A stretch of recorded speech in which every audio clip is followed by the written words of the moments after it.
E se eu te dissesse que existiu uma cidade com milhares de pessoas, mas sem ruas, uma sociedade de 9.000 anos, avançada, organizada e completamente diferente de tudo que a gente conhece. O lugar que, em teoria, não deveria existir, mas existiu e mudou o nosso entendimento sobre como a vida urbana começou. Você provavelmente imagina que as primeiras cidades do mundo tinham ruas, portas, praças, mercados, coisas básicas, certo? Mas no centro da Anatólia, onde hoje fica a Turquia, arqueólogos encontraram um lugar que desafiou completamente essa lógica. Um local onde não havia ruas, não havia portas, e as pessoas entravam e saíam das suas casas por aberturas no teto. Esse lugar se chama Çatalhöyük e é um dos assentamentos mais antigos e extraordinários já descobertos, datado de cerca de 7.500 anos antes de Cristo. Imagine só, uma espécie de colmeia humana. Casas feitas de tijolos de barro, todas coladas umas nas outras, formando um enorme bloco de construção contínuo. O padrão, não existia espaço entre elas. A movimentação acontecia por cima, sobre os telhados, que funcionavam como as verdadeiras ruas e praças da cidade. Como uma cidade assim funcionava? Por que ela foi construída desse jeito?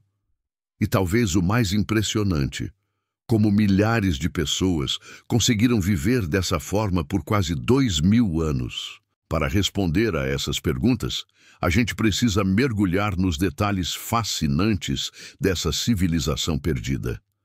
Vamos entrar em uma dessas casas.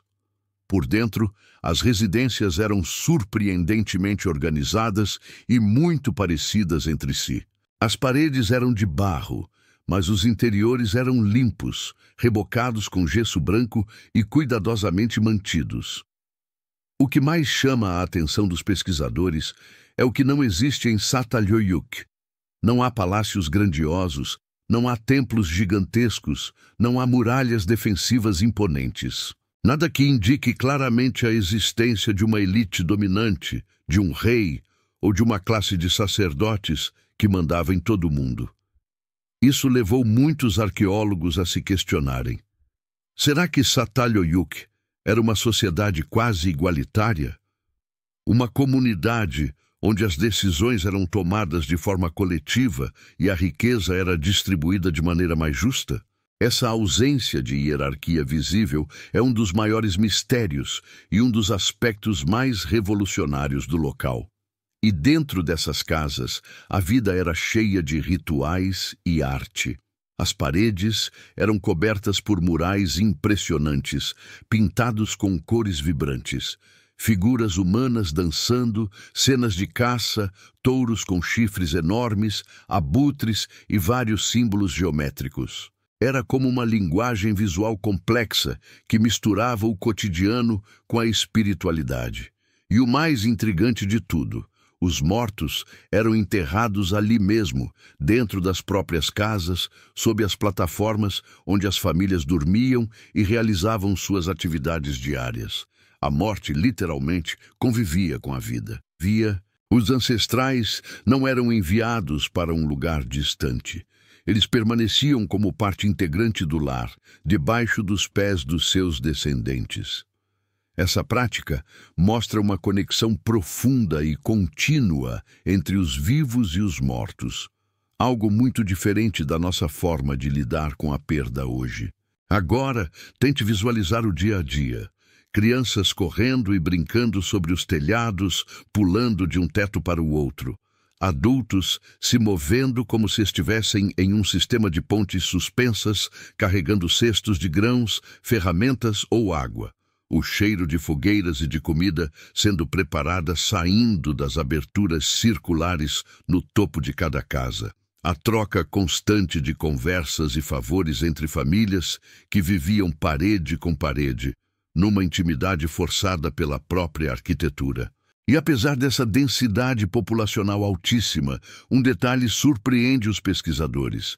Não existem evidências claras de guerra, destruição em massa ou violência generalizada em grande escala. Claro, conflitos interpessoais deviam existir, mas a cidade prosperou por séculos sem sinais de um colapso violento. Como uma sociedade tão antiga, tão densa, conseguiu ser tão cooperativa e pacífica por tanto tempo? Esse é outro enigma que faz de Çatalhöyük um caso de estudo fascinante sobre organização social. Eles não eram apenas uma comunidade pacífica, eram também inovadores. Os habitantes de Çatalhöyük criavam gado, cultivavam trigo, cevada e outras plantas. Há evidências de que eles foram uma das primeiras sociedades a domesticar gatos, talvez para controlar os ratos que ameaçavam seus estoques de grãos. Eles também produziam artefatos sofisticados, como ferramentas de obsidiana, um vidro vulcânico extremamente cortante que eles buscavam a centenas de quilômetros de distância, e cerâmicas bem elaboradas. Entre os achados mais famosos estão as inúmeras estatuetas femininas, muitas vezes representadas de forma robusta, sentadas em tronos e acompanhadas por felinos. Por muito tempo, essas figuras foram interpretadas como representações de uma deusa-mãe, associada a cultos de fertilidade. Hoje, a interpretação é mais complexa. Alguns arqueólogos acreditam que elas podem representar mulheres mais velhas e respeitadas na comunidade, ancestrais importantes ou figuras simbólicas de poder e proteção. Seja qual for o significado exato, elas mostram a importância do feminino na simbologia e na estrutura social da cidade. Todo esse conjunto revela um nível surpreendente de complexidade econômica e cultural para uma sociedade que surgiu milênios antes das pirâmides do Egito ou das cidades da Mesopotâmia. Çatalhöyük nos força a repensar a história como a conhecemos. A narrativa tradicional nos diz que as cidades surgiram a partir da necessidade de centralizar o poder, com reis, exércitos e hierarquias rígidas. Mas esse assentamento na Anatólia nos mostra um caminho alternativo. Talvez o início da vida urbana, em alguns lugares, não tenha sido marcado pela dominação, mas sim pela cooperação, pela espiritualidade compartilhada e por uma incrível capacidade de adaptação criativa ao ambiente. Çatalhöyük é uma lembrança poderosa de que a humanidade sempre encontrou maneiras diferentes e diversas de viver em conjunto. A evolução das sociedades não é uma linha reta, única e inevitável. Existem muitos caminhos possíveis, e muitos deles foram esquecidos pelo tempo. Enquanto hoje nós discutimos como construir cidades mais humanas, mais sustentáveis e mais conectadas, esse assentamento de 9.000 anos nos olha do passado e nos lembra que já existiram sociedades que, à sua maneira, priorizaram justamente esses valores. Não se esqueça de deixar o seu like, se inscrever no canal e ativar o sininho para não perder as próximas histórias fascinantes como essa. Até a próxima!